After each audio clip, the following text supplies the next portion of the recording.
Well, now that we have this built, there's a couple different options that you can do. Since the internal diffusion panel is about 3 foot across, the outer diameter is 5. Finding a piece of gel that would be that big to change the color of the light may be a little bit difficult to do. So you can change the quality of the light coming out of this with these inserts that come along with this light. There is a silver insert and a gold insert. So what you can do with these is they attach inside the softbox. Whether you want to just go with 2 panels to get a little bit of a gold reflection to it, or if you wanted to go with a full 4 panels to get a full gold reflection out of it. And there's even one that goes inside of the backsplash as well, so that you can turn this into a full warm tone if you need it in an instance. But in this case, I'm just showing you how you can put one in here.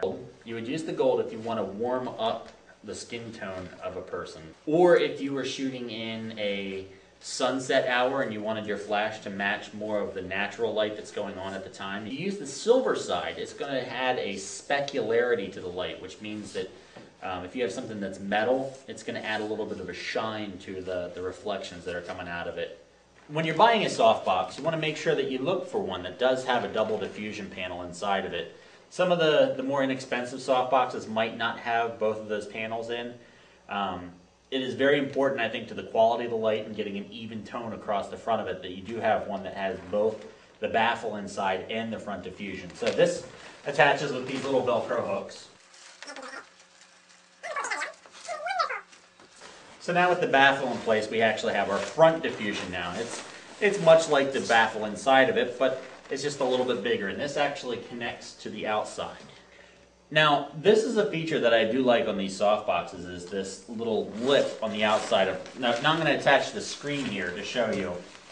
It doesn't actually go out all the way to the edge. There's a little bit of a black that's still showing, and there's a couple reasons that you would want to leave that lip. One is you might want to use a grid attachment that would connect to this piece of Velcro, or this can also be used as almost like a barn door to control the spread of the light, so that way your diffusion panel, the actual source of your light, isn't out at the edge of your light. There's actually a little bit of a recess to it that actually controls some of the directionality of it. Some of the better softboxes that you see on the market that probably cost a little bit more have bigger lips or more of an angled lip or something like that. This is definitely a nice feature to look for when you're buying a softbox.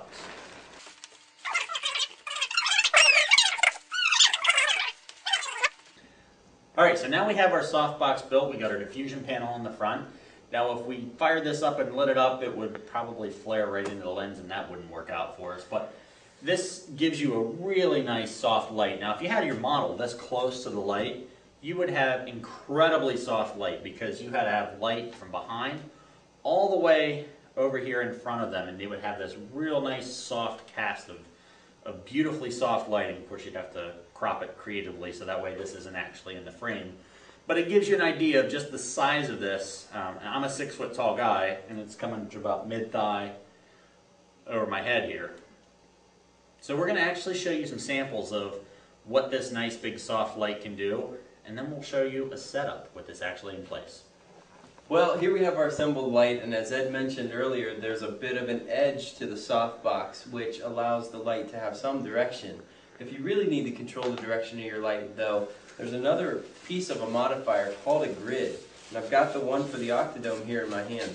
Basically, it looks like a giant honeycomb sort of material. And you can see as I turn it that you can only see through it from directly on. And so when we attach that to our softbox front, it controls all of the light to come directly out of the light. So we're going to attach that to our Octodome because we're going to want real good control of our light for this next shot.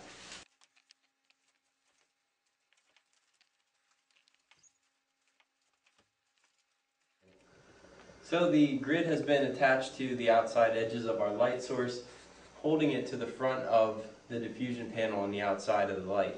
This is going to again control the direction of the light, and you may want to keep in mind that it may add some weight to the softbox itself. Since this is already a fairly heavy softbox, you're going to want to have a very strong stand to keep this in line. And if you put it on any sort of overhead boom, you want to make sure that you counterbalance that with sand or some other weight that's designed for that.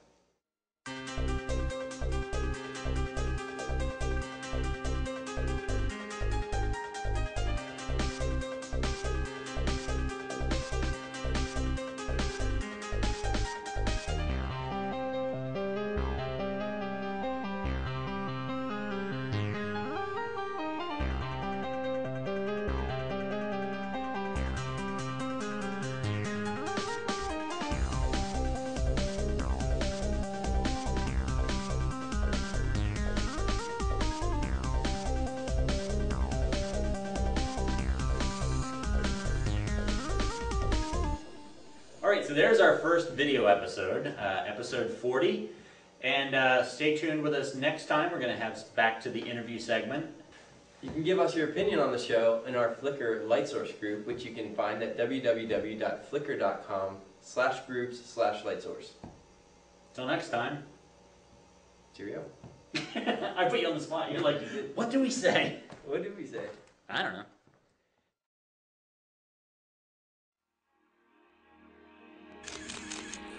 Photocastnetwork.com, your photography resource in the podosphere.